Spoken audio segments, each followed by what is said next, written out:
Good afternoon. Welcome to Advanced Technology Institute's commencement exercise for fall 2016. We are really glad that you're here. We have some excited folks in the back. I want to recognize all their hard work and accomplishments.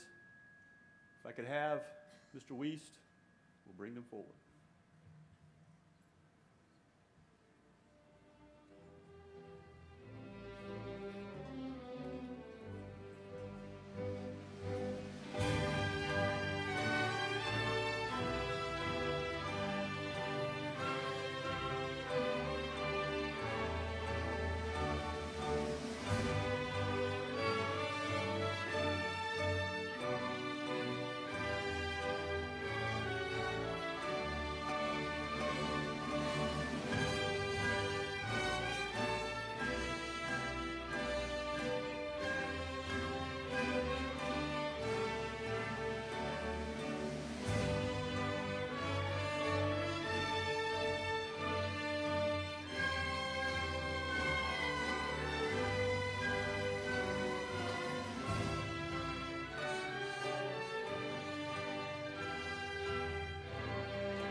If I could ask you to remain standing for the national anthem.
Thank you. I think because this is such a fine-looking group, we could give them a rousing applause.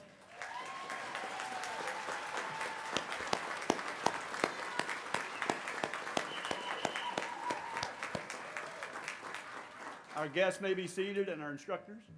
And I'm sure, because this is such a fine group and they've accomplished so much, they realize they could not have accomplished all that they have done without the support of their families in the way of some spiritual support, probably some monetarily support, and good wishes. So I'm sure they would like to give you a rousing applause as well.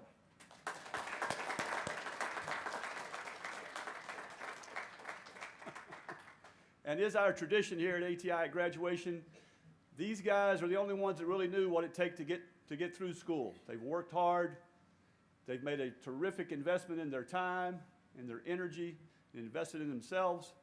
And I'm sure they would like to look at their classmate, fellow graduate, extend a hand and say congratulations to each of you. There you go. Way to go.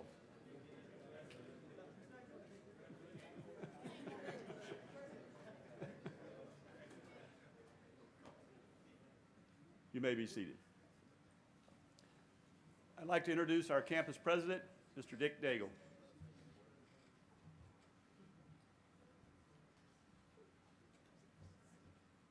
I got us squeezed in pretty tight there this afternoon. Well, today I want to thank our guest speaker, Mr. George Arentz, who flew here from Houston, Texas to participate in today's graduation ceremony.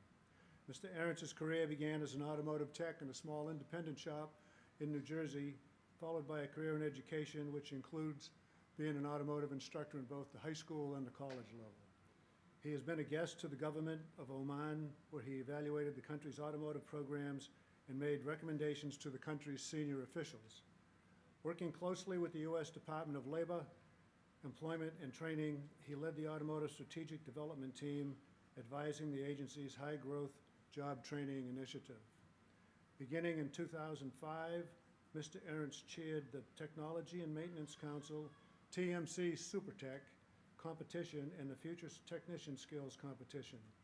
And just a short note, after he speaks today, he has to leave right after his speech because he's going down there to manage and to chair this year's TMC competition. In addition to that, we have 4 students that Mr.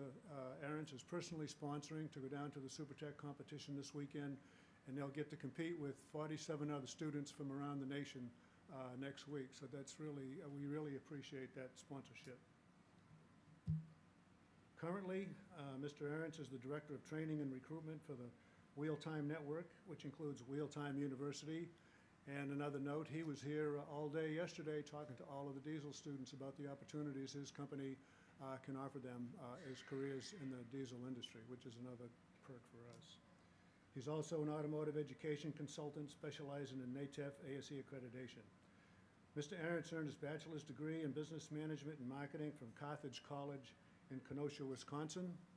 He holds ASE certifications in automotive and medium heavy-duty truck, part specialist, and service consultant. So without further delay, Mr. George Arentz.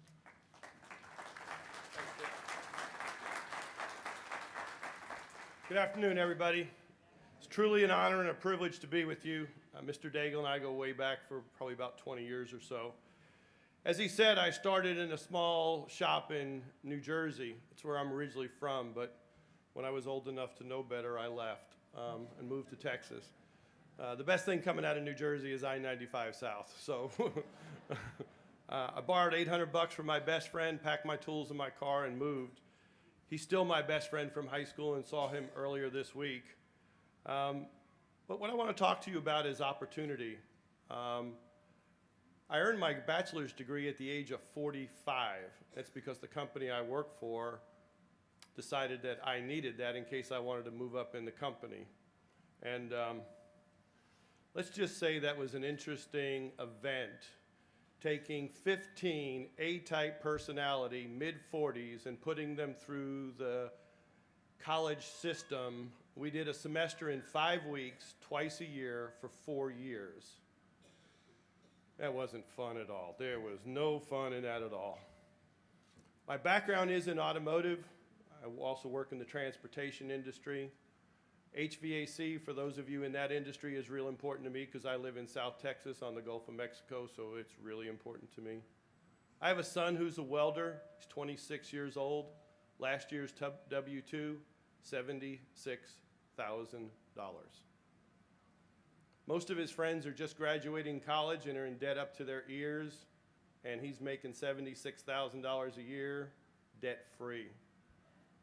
You know, we think about a lot of things in this country, and for the last 4 decades, we've been telling every young person in the world that if you want the pot of gold at the end of the rainbow, you need to go to college. And a lot of people took that route, and we're finding that only about 20% of the jobs in this country require a bachelor's degree, and we're trying to send everybody down that pathway. And in the same time as we were doing that, we forgot to backfill the workforce of America in the skills. I stand in front of you as a baby boomer, and there's some of you in the room that are baby boomers. And those of us that are baby boomers, we're either retiring or getting ready to retire, and when we do, we're going to create a vacuum in the workforce. We are the largest generation that has ever come. And as we leave, we create this vacuum. And you never really hear about a shortage of marketing jobs or directors or business degrees or philosophy people, but you're constantly hearing a shortage of all the different skills, whether it's automotive technician, diesel technician, HVAC, welding, construction trades, whatever it is. That's because we as a nation forgot to backfill that part of the workforce. So for each and every one of you that are graduating today provides a very unique opportunity. We have a shortage in all of those areas in which that you trained and spent all this time getting that education. And now that you have the education and the diploma, the only limitations that you have live within the shoes that you're standing in. It really does. Because I was telling a bunch of diesel students yesterday, according to the U.S. Department of Labor, in the next 10 years, we'll need 76,000 diesel technicians. I know we'll need 237,000 automotive technicians. I don't know how many welders or HVAC, but the numbers are high. So that tells me that the opportunity is there. You've just completed your education, you've done everything right, your family's here to support you. The only limitation right now is between you and that first job. And there's some things that could stop you in your tracks that only you can control. Every occupation that is represented here that you've trained for is going to ask for three things: driving record, background check, and a drug test. No ifs, ands, or buts. And the only person that can control those three things are you. Your parents can't help you, girlfriends, boyfriends, wives, husbands. Nobody can help you with that but you. And those things, as simple as they sound, become very difficult in today's environment. We feel that we have the right to do whatever we want, and employers also have the right to hire you or not to hire you, or even bring you to an interview. But I will tell you the mystery one that is going to be and has been the biggest benefactor or killer of future workers has been the background check. Because most people, when they hear the term background check, they think what? I've never been to jail. I don't even know where the jail is. Don't know anybody who's been to jail. It's really not what it's all about. Now companies use your social networks to find out about you and your friends. And all those dumb things that you've always posted on your Facebook page are out there for God and the world to see. You know what I mean? Right? And there's some dumb stuff out there, isn't there? And let's talk about that for a few minutes. I had a Spanish teacher in high school, and I didn't learn much Spanish, but I learned a lot about life from that man. And he taught me water seeks its own level. And what that means is you are who you associate with. No ifs, ands, or buts. I have 5 children, and whoever they hang out with, that's who they are. They can't tell me that they're different than their friends, because they're not. Water seeks its own level. And think about it. We go to a concert that we've always wanted to go to, or we go to a NASCAR race, or we go to some event that we've always wanted to be at, and we decide to take that selfie, right? And we put it on our Facebook page. But behind us are 4 thugs. We don't even know they're there, but there's 4 thugs, and we put it on our Facebook page. I'm a potential employer. You know what I see? 5 thugs. Think about that. I don't know who you are. How many of us in this room have ever sent an innocent text only to be misunderstood at the other end, and we spent the next 24 hours apologizing for something we didn't do wrong, right? So if you post something on your Facebook page, and I'm an employer and I don't understand your sense of humor, I'm going to take that literally And I may not want to bring you in for an interview into my company because of the potential backfire. We have to look at those things. Industry is looking out for their customers. And in order for industry to grow, they have to increase their customer base. And more companies are judged by their appearance, their brand, and what they represent. And that's why they can't ask questions in an interview, and they really don't have to. They can go to social networks and find out what they need and don't need to know. So maybe some of us, when we leave here today, we're thinking right now, do I have something on my Facebook page that doesn't need to be there? Well, I don't have a Facebook page, because people I didn't like 30 years ago, I'm probably not going to like today. So it's no big deal. The other thing, too, is we feel that we're free to do the things that we want with this wonderful device, and it has actually become our Achilles heel. It actually stops us sometimes from thinking. But I can tell you most employers are going to judge you by the ringtone they hear of your phone. And if it's offensive to them, they're not going to leave a message to tell you about a job opportunity. If your voice message is not professional, they're not going to leave a message. If when you fill out your application, either online or paper, if your email address is offensive to them, they're not going to follow up with you. This is the society we live in. We wanted information, we wanted technology, and we got it. And with that information and technology, industry is using that to ensure that the people they hire meet the mold that they need for their customers. So I would hate for any of you in this room graduating today to lose that opportunity and all you've already invested just because something silly that you decided needed to be on that Facebook page or one of those social networks. I tell people constantly, the occupations that you've also prepared for does not have a career ladder. There's a lot of occupations that you have to take this rung, and this rung to get to where you want to be. These occupations do not. We have career lattices. Once you finish your education and go out into the workforce, you can go anywhere you want. 1976, I was a high school graduate from East Brunswick High School in New Jersey.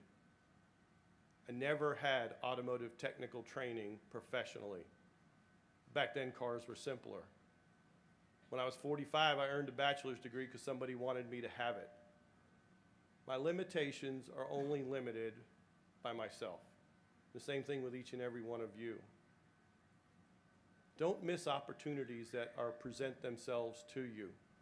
A lot of people that you're going to come in contact that are either gray hair or no hair like myself, we either started sweeping floors or somewhere else and got to where we wanted to be or where we are today because we didn't see any limitations.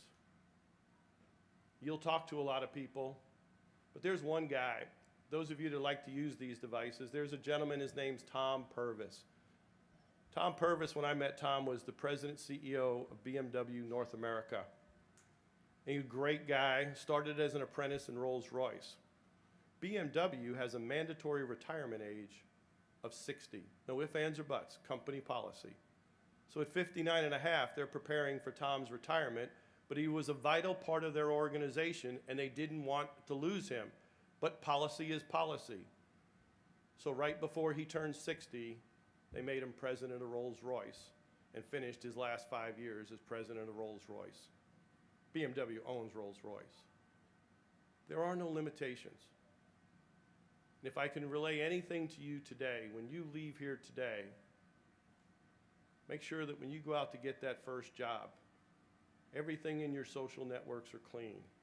You fill out every line on that application, and if it doesn't appeal to you or it doesn't apply to you, put NA, non-applicable, but put something in the box. If you don't, as an employer, that tells me you're not particular to detail. Show up properly dressed. Look them in the eye. Firm handshake. All of those things are part of life, and they will make a difference.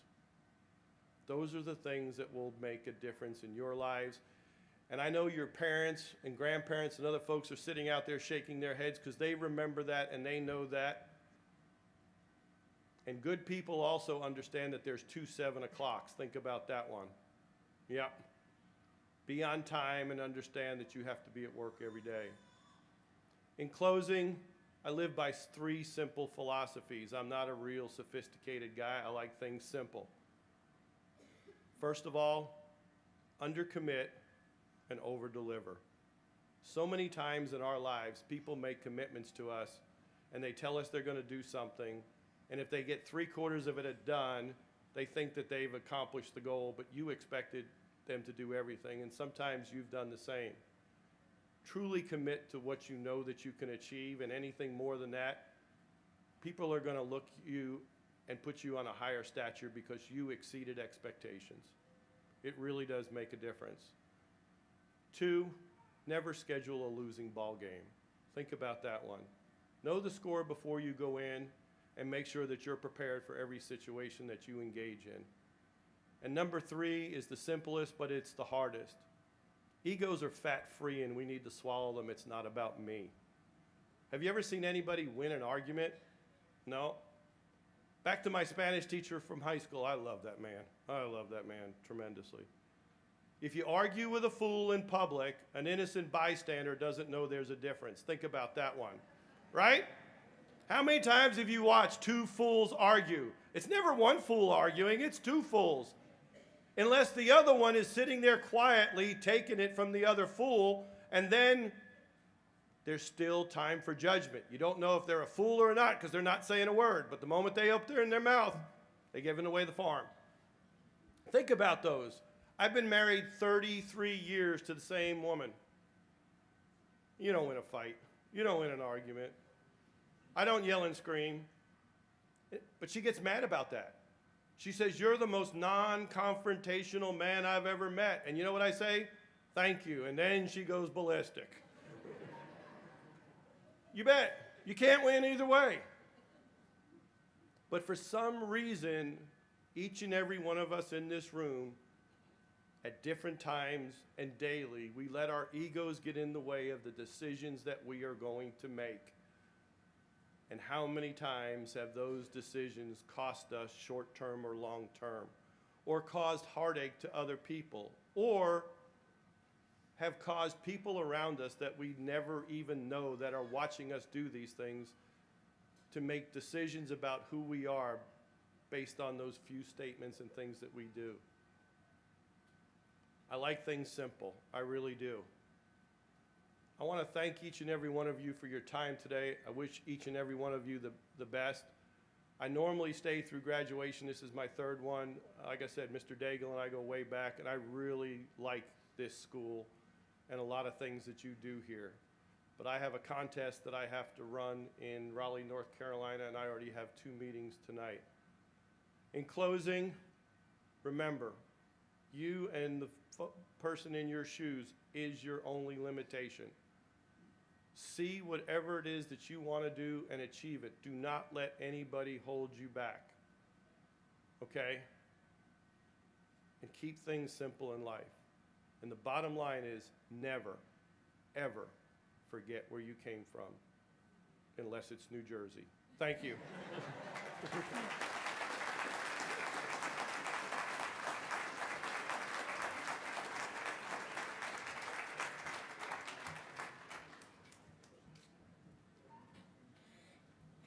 Thank you, Mr. Ahrens. I will echo what Mr. Ahrens said. It took me 38 years to learn not to argue with your wife. I'd like to bring back to the podium Mr. Dick Daigle.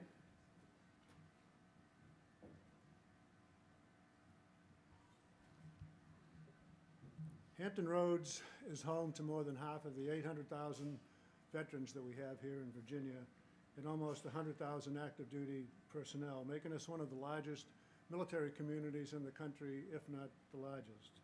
Because of the large number of veterans in this area, ATI's student population is just over 230 veterans. ATI is proud to assist these veterans in making their transition from the military to the civilian community. So today, in an effort to recognize our veterans, they will be wearing a red, white, and blue cord. You might have seen them hanging on their neck. So before we proceed on with the rest of the ceremony, I would like all our veteran graduates to please stand and for our audience to give them a hand.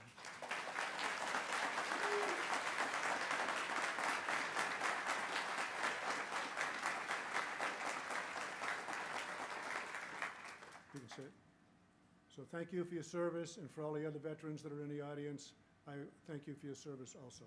At this time, I'll introduce Director of Education, Mr. Chenik Pika.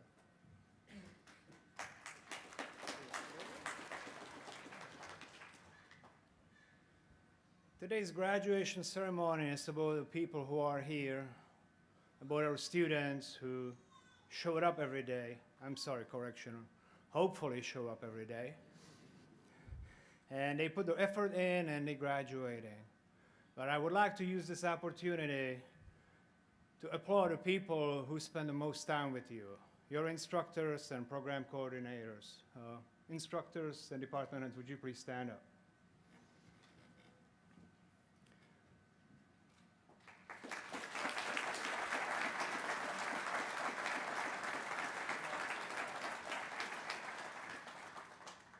I believe they well deserve this round of applause, and I thank you for your hard work. Thank you. Mr. Clayton?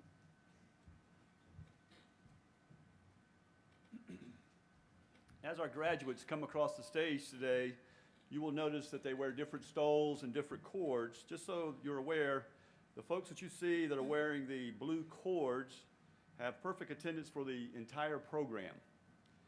The gold cords are for our honor grads who earned a GPA of 3.7 or better. And our folks who are wearing the light blue stoles are folks who have completed an associate degree in their program. And we are certainly very proud of them. I would like to introduce Ms. Julie Gartman, who will read the names.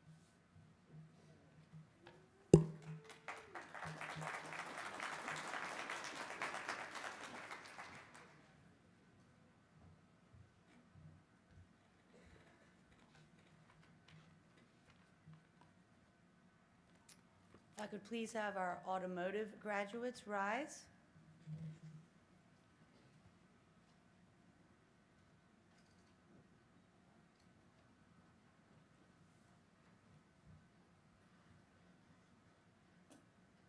Daniel Robb.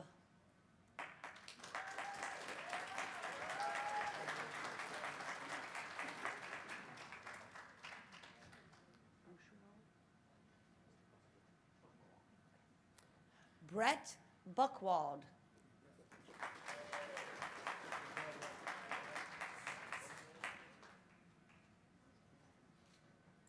Christian Roberto Leon.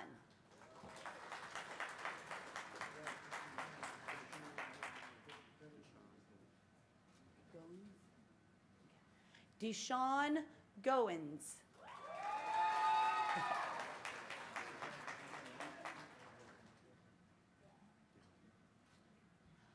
Daranique Lynch.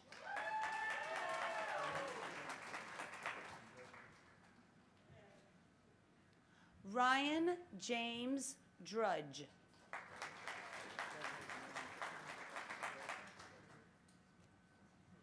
Joseph Wiley Crow.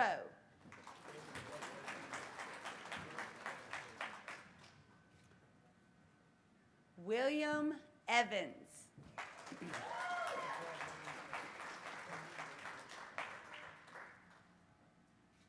Stephanie Bugs McCoy.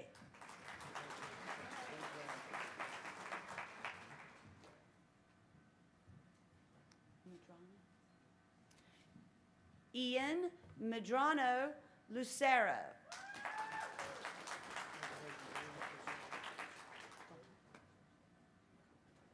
Thank you. Richard Buckout.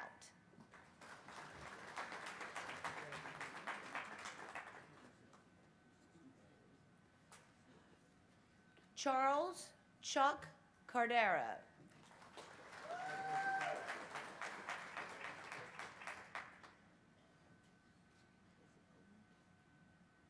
Raimundo Oles.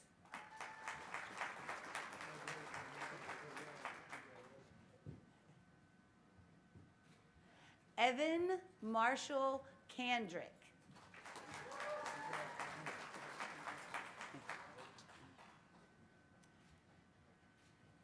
Zeke Mankel.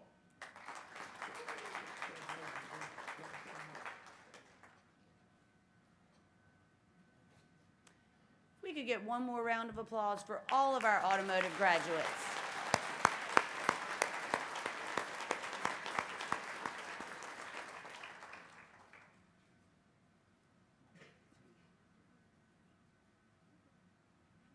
Okay, if we could have our heavy vehicle graduates please rise.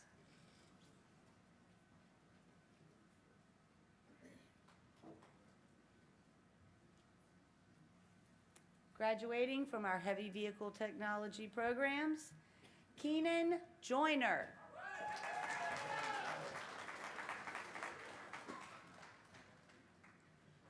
Nicholas Duane Melvin.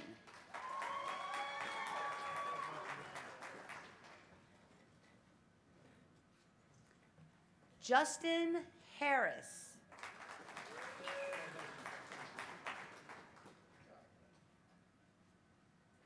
Josh A. Weiche Jr.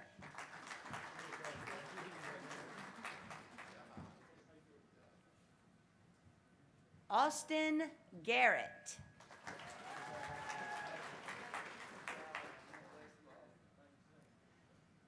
Zachary Irving.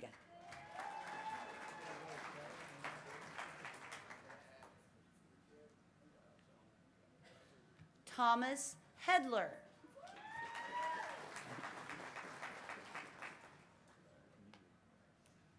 Noah Andrew McNeely.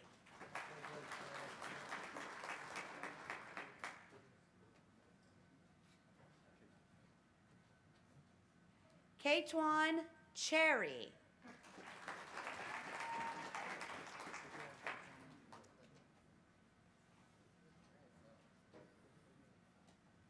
Cole Roach.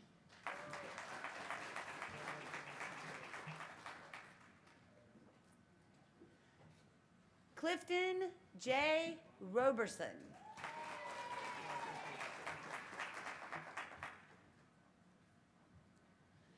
Javon Cornell Banks.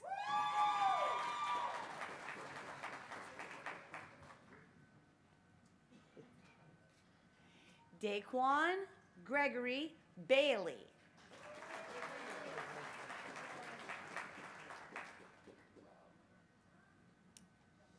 Jeremiah McDaniel.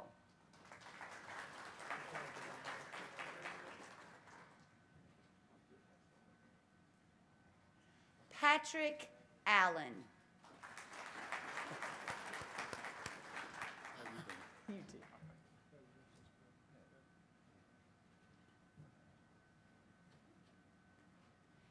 If we could get one more round of applause for all of our heavy vehicle technology program graduates.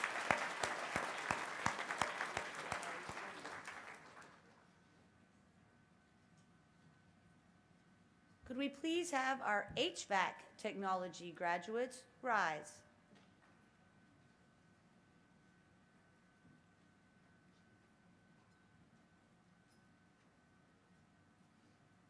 Graduating from our HVAC technology programs, Devin Wilkins.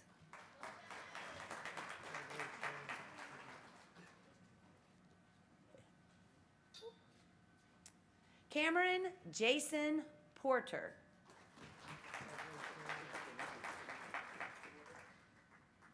Anthony E. Nightingale Sr.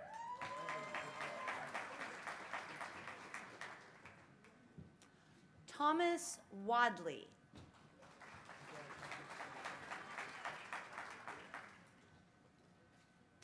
Luis A. Lacour.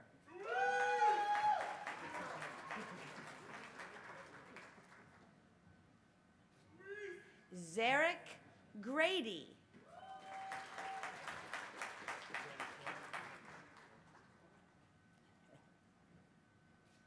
Kevin Davenport.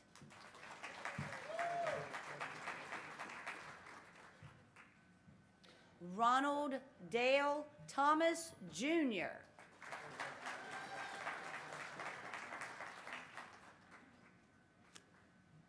Let's give our HVAC technology graduates one more round of applause.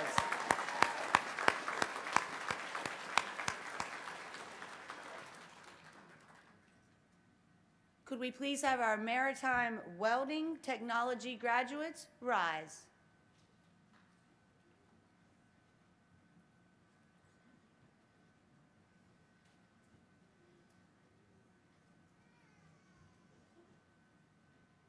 Taylor A. Fox.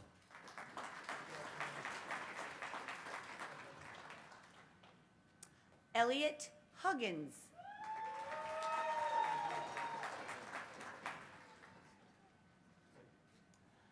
Savion Thorpe.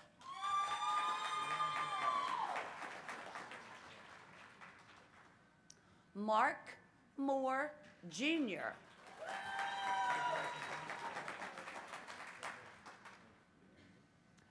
Leander Dickerson, Jr.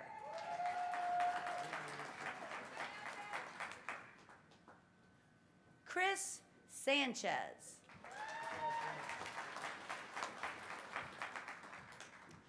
Donald Holmes.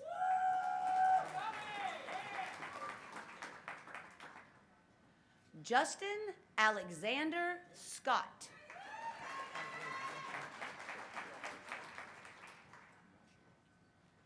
Joshua Brown.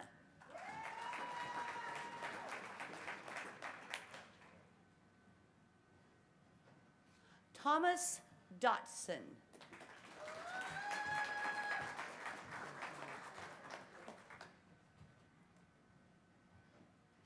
Tasman Monroe.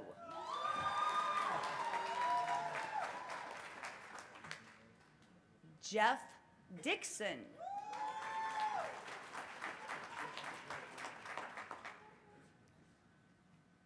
Apprentice Rogers.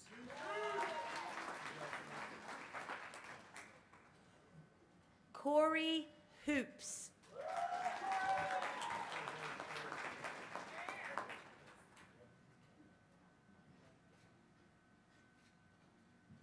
We could have one last round of applause for all of our graduates. Congratulations.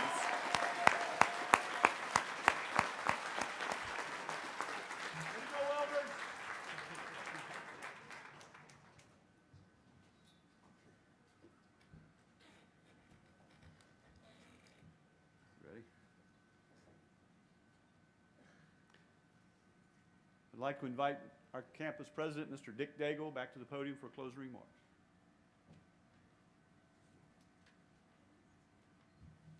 In shaking hands with the students today, some of those students have some pretty good handshakes.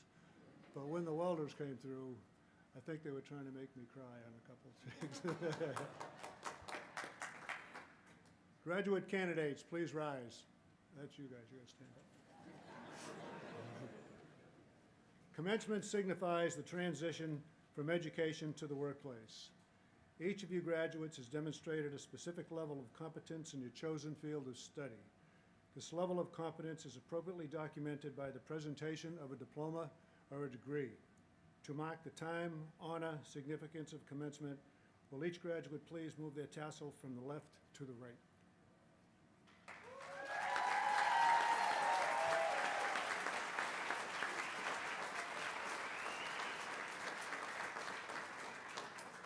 By the power vested in me by the state of Virginia, I hereby confer upon you an Associate of Occupational Science degree or diploma with all the rights and privileges pertaining hereto. Congratulations, you're now official graduates of Advanced Technology Institute.